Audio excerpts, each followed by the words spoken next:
नमस्कार भावांनो, आज पुन्हा एकदा तुमचं स्वागत करतो आपल्या युट्यूब चॅनलमध्ये। आज आपण शिवरायांचा छावा या मराठी चित्रपटाचा रिव्ह्यू पाहणार आहोत। तर चला व्हिडिओला सुरुवात करूया। फर्जंद, फत्तेशिकस्त, पावनखिंड, शेरशिवराज, सुभेदार अशा ऐतिहासिक चित्रपटानंतर दिग्दर्शक दिग्पाल लांजेकर छत्रपती संभाजी महाराजांच्या पराक्रमाची गाथा मांडणारा शिवरायांचा छावा घेऊन आले आहेत। शंभूराजांचा पूर्ण पराक्रम ते मानला जात नाही, मात्र त्याचा पहिला अध्याय सांगितला जातो। शिवछत्रपतींचा वारसा सांभाळणारे छत्रपती संभाजीराजे नक्की कसे होते, त्यांची स्वराज्यामागची भूमिका काय होती, या गोष्टी इथे अधोरेखित करण्यात येतात। तगडी स्टार कास्ट, बंदिस्त कथा, पटकथा, उत्तम ऍक्शन यांच्या जोरावर शिवरायांचा छावा एकदा अनुभवण्यासारखा नक्की झाला आहे। चित्रपटाची सुरुवात भूषण पाटील अर्थात संभाजीराजांच्या राज्याभिषेकाने होते। शिवरायांच्या देहावसानानंतर रयत पोरकी झाली असून संपूर्ण राज्यात महाराजांची कमतरता भासत आहे। दुसरीकडे औरंगजेब आणि त्याच्या सहकार्याने रयतेवर अमानुष असा छळ सुरू केला आहे। जिजिया कर वसूल करणे, मुली महिलांवर अत्याचार करणे असे प्रकार सर्वत्र सुरू आहेत। अशा परिस्थितीत संभाजीराजांचा राज्याभिषेक होतो आणि रयतेचे पालकत्व ते स्वीकारतात।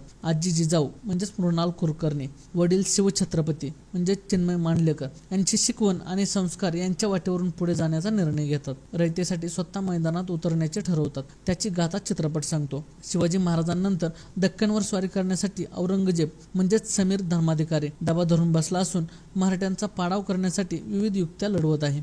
अशा परिस्थितीत काही जुन्या आणि नव्या दमाच्या सहकाऱ्यांसोबत शंभूराजे त्याच्या विरोधात लढण्याचे ठरवतात। बुरानपुरात काकर खान म्हणजेच राहुल देव रयतेवर अमानुष अत्याचार करीत असल्याचे शंभूराजांना समजते। औरंगजेब आणि काकर खानाशी गनिमा कावा करून लढण्याचे ते ठरवतात। बुरानपूर येथील गोरगरीब जनतेकडून लुटलेला खजिना असल्याची माहिती मिळते। अशा परिस्थितीत ही मोहीम फत्ते करण्याचे नियोजन केले जाते। पत्नी येसुबाई म्हणजेच तृप्ती तोरडमल यांच्यावर राज्यकारभाराची जबाबदारी देऊन सरसेनापती हंबीरराव म्हणजेच प्रसन्न केतकर, बहिर्जी म्हणजेच रवी काळे, जोत्याजी म्हणजेच अभिजित स्वच्छंद्र, येसाजी कंक म्हणजेच भूषण शिवतरे यांना संभाजीराजे सोबत घेतात। मग ही मोहीम कशी पूर्णत्वास जाते, त्यामध्ये कोणत्या अडचणी येतात, औरंगजेब आणि त्याचे सहकारी शंभूराजांविरोधात कोणते डावपेच आखतात आणि त्याला शंभूराजे कसे सामोरे जातात, या प्रश्नांची उत्तरे शोधण्यासाठी शिवरायांचा छावा बघायला हवा। सिनेमात सुरुवातीच्या टप्प्यात पास्ट प्रेझेंट मांडणी केली जाते। शिवराय आणि जिजाऊंच्या आठवणीने हळवे झालेले संभाजीराजे दाखवले जातात। सुरुवातीचा काही वेळ संभाजीराजांची व्यक्तिरेखा विकसित करण्यात जातो, त्यामुळे अर्थातच मध्यंतरापर्यंत सिनेमा मनावासा वेग धारण करीत नाही,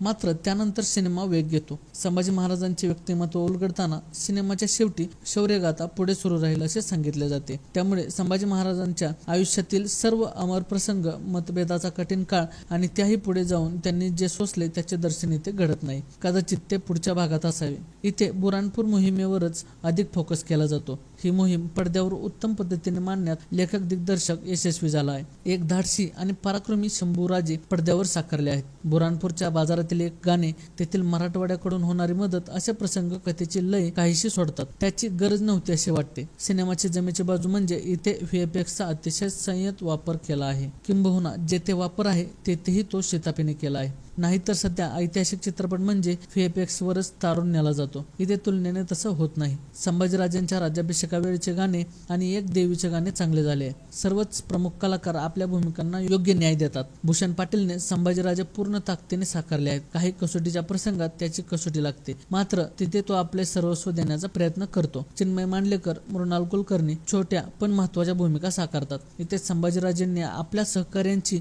मोड बांधताना तो जुन्या नव्याचा संगम बांधला होता, ती गोष्ट अधोरेखित केली जाते। त्या अर्थाने जोत्याजीची भूमिका करणारा अभिजित स्वच्छंद्र लक्षात राहतो। याशिवाय रवी काळे, प्रसन्न केतकर हे आपली छाप सोडतात। संभाजीराजांच्या सहकार्यांच्या व्यक्तिरेखा उठावदार कशा होतील ते पाहिले जाते। ऐतिहासिक चित्रपटात लेखक दिग्दर्शकाला एक तारतम्याचे भान असावे लागते, ते इथे दिसते। काही अपवाद वगळता पोरकटपणा, हास्यास्पद प्रकार, ऍक्शन पॅक्ट साठी साऊथ स्टाईल मारामारी इथे असे प्रकार नाहीत। अर्थात दिग्पाल लांजेकर कडून तशी अपेक्षाही नाही। त्याचा प्रेक्षक वर्ग आता निश्चित झाल्यामुळे तोही लेखक दिग्दर्शकाकडून आशयघन सिनेमाचीच अपेक्षा करतो। शंभूराजांचे आयुष्य दाखवणारा खूप ग्रेट स्वरूपाचा अनुभव सिनेमा देत नसला तरीही तो एकदा पाहण्यासारखा नक्की झालाय। या चित्रपटाचे निर्माते वैभव भोर, किशोर पाटकर आणि मधु, लेखक, दिग्दर्शक आणि गीते दिग्पाल लांजेकर आहेत। यात कलाकार आहेत भूषण पाटील, मृणाल कुलकर्णी, चिन्मय मांडलेकर, राहुल देव, समीर धर्माधिकारी, रवी काळे, ईशा केसकर आणि तृप्ती तोरडमल। तर भावांनो, कसा वाटला तुम्हाला आजचा व्हिडिओ? आणि व्हिडिओ पाहून तुमच्या ज्या काय प्रतिक्रिया असतील, तुमच्या ज्या काय कमेंट असतील त्या तुम्ही कमेंट बॉक्स मध्ये कमेंट करून सांगू शकता। व्हिडिओ आवडला असल्यास व्हिडिओला लाईक करा, शेअर करा। थांबूया इथेच, भेटूया पुढील व्हिडिओ मध्ये।